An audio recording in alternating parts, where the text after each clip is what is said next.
Hi folks, Alex Klingelhoeffer here with Exencial Wealth Advisors. It's 6:59 here in the middle part of the country on Monday, May 10th, 2021. Here's your morning jog around the economic headlines of the world. First and foremost, stemming from late Friday, continuing on till today, the Colonial Pipeline is shut down. Now you might ask, what's Colonial Pipeline? If you haven't heard, it's the pipeline that carries about 45% of the gasoline in the United States.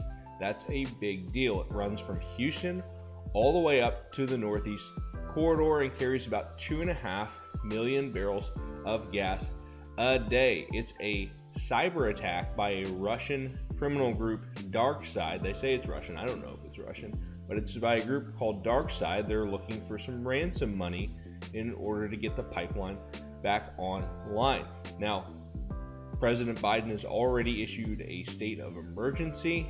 The Jones Act, which prohibits tankers that are non-U.S. flagged from going from U.S. ports and U.S. waters, that's been waived.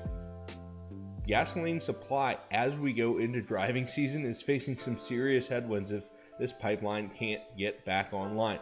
Let me show you here in the graphic on my screen, right? It goes from Texas down here all the way up to New Jersey up here. The areas that are going to see gas supply run out first, and this is not to scare you, but this is just the reality of the situation. It's over here in Tennessee, Nashville, Knoxville, Chattanooga, down here in Atlanta, right?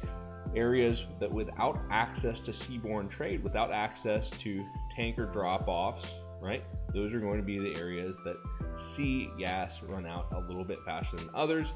We're seeing limits for tanker drivers, folks that drive large tanker trucks on the road, being waived. Normally they can only drive about 12 hours a day. Gasoline futures are up quite a bit in early trading, 7 or 8 cents.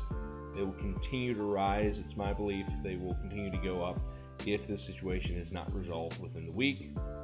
We shall see.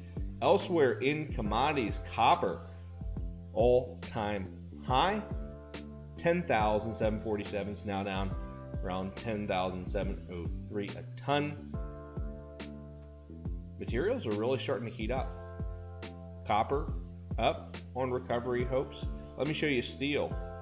Steel up right here. This is the last month chart, 5,000. Now we're up towards 6,000, 10% in a day in Shanghai as markets open on Monday. We're starting to see some really hot prices, some hot money chasing raw materials, iron ore, copper, etc. Of course, lumber happened earlier on this year.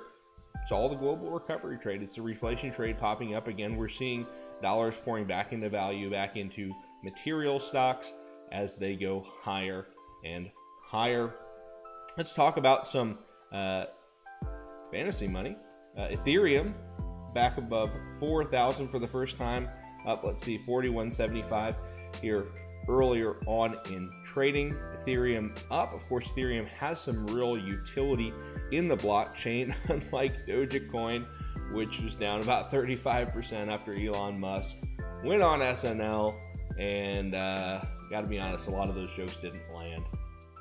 Dogecoin down about 35%. So you're seeing some bifurcation in the crypto space. As we've said before, crypto, we think it's part of an economy going forward. I just don't know which coin's going to be right. If you want to own them, own a basket of them, etc. We think it's still very speculative, very early days on crypto, but hey, Ethereum up, Dogecoin down. Hey, we have a market. That's a good thing.